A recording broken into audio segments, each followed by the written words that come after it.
Okay, ladies and gentlemen, let's talk about the executive branch of systems of government. And as we all know, that there are three branches of government: legislative, which makes laws; executive, which enforces laws; and judicial, which interprets laws. This is going to be your lawmaking bodies like Congress, parliaments, or assemblies. Executives are going to be presidents, prime ministers, kings, and supreme leaders. And of course, the courts, supreme or national courts, are in the judicial. Our focus on this one is going to be your executives, those heads of governments and heads of states. Now, there are three overall jobs of the executive branch. Number one is basically to create a national agenda and to propose laws and budgets. And you will see this, and people like have their hair lit on fire when you're in democratic governments and the president comes out and he's got this big old thing like, this is what I want to do to the budget. And it's always ridiculous and blown out of proportion because the president doesn't make the law. They propose the law. They propose the budgets. So eventually, Congresses or the assemblies are the ones that are going to pass those laws and budgets. But the president's, prime minister's main job is to actually recommend policy. The secondary job is going to be to implement policy. This is where you actually write the regulations and you manage what is called the bureaucracy. Okay, this is all those other things that government does within certain agencies. Okay, now a bureaucracy is a system of non-elected government officials that actually implement the policies of government. It actually takes a whole lot of work for government to implement policies, and that's where the bureaucrats come in.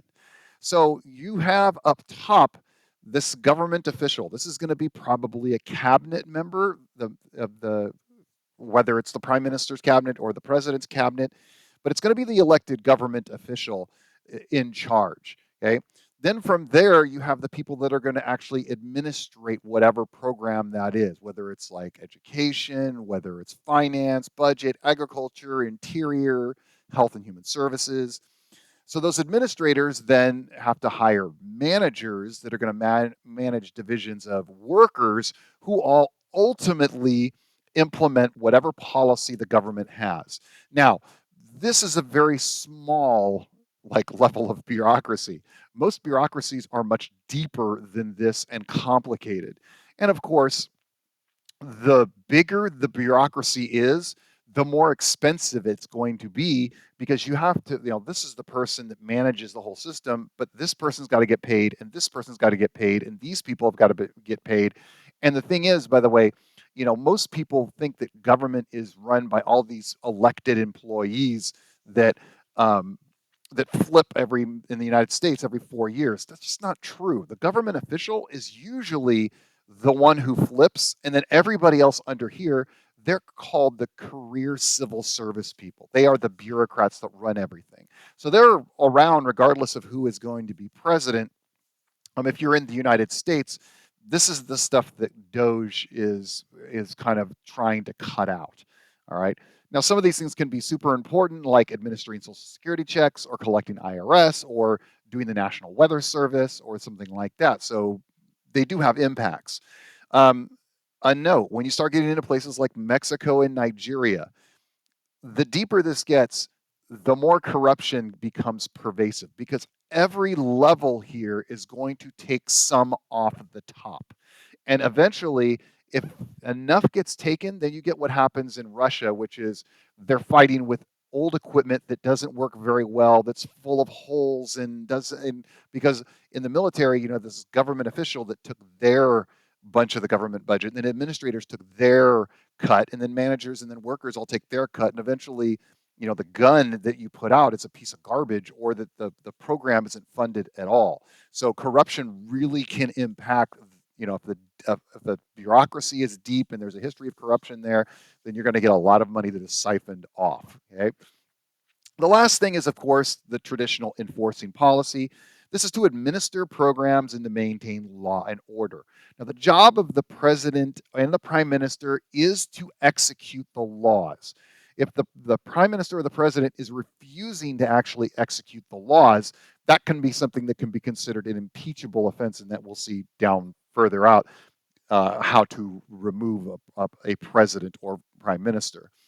There are two primary roles in accomplishing these jobs, and that is the role of a head of state and a head of government. The head of state is basically the ceremonial leader that the rest of the country actually observes as the leader. Their policy angles are usually related to being the commander in chief of the military or the foreign policy leader of everything.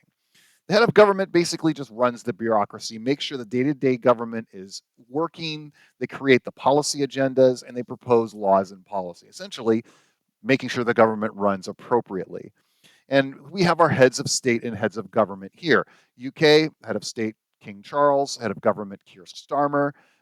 President Claudia Sheinbaum and President Bola Tinubu are both heads of state and heads of government in Mexico and Nigeria. Vladimir Putin and Mikhail Mishustin are the heads of state and heads of government. Ali Khamenei is the supreme leader, head of state.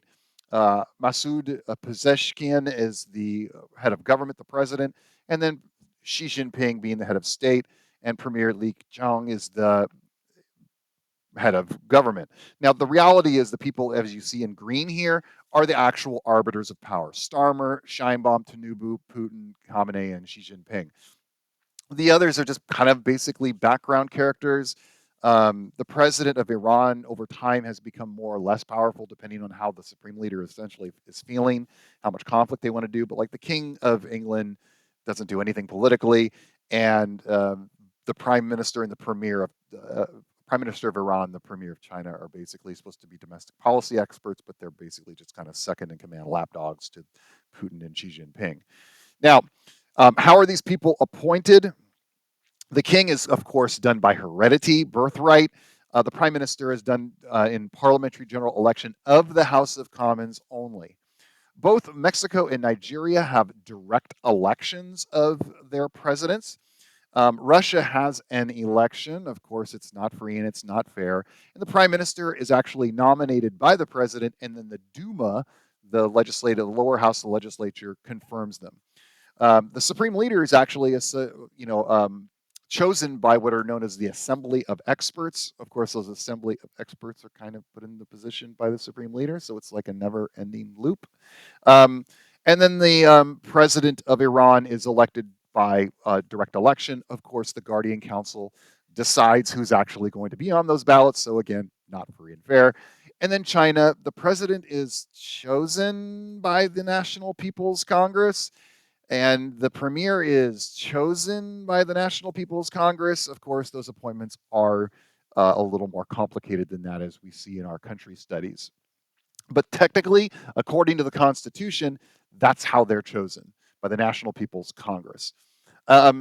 So we have here the term limits. King, of course, has none. Prime minister also has none, but they have to run every 5 years.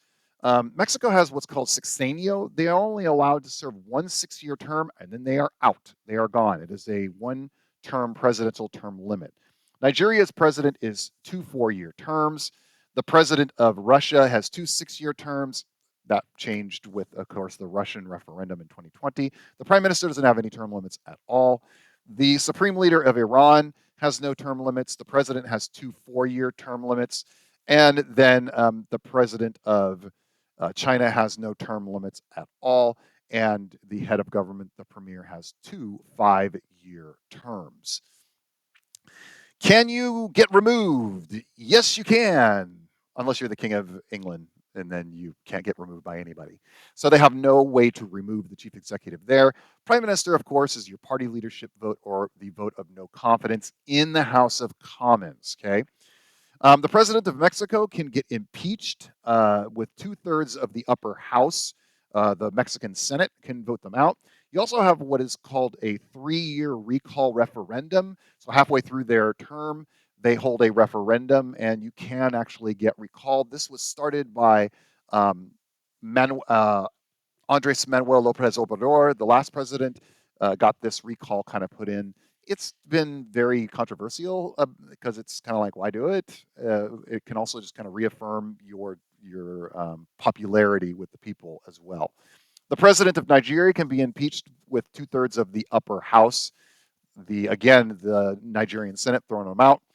Russia, 2/3 of the Federation Council, the upper house, can impeach the president. Like that's ever going to happen? No. The prime minister can be thrown out by a no confidence vote in the Duma, the lower house of parliament. Remember, hybrid presidential parliamentary system in Russia. Iran can actually get their supreme leader removed by the assembly of experts who put them there. Not going to really happen. The president, of course, can get removed at any time by the supreme leader.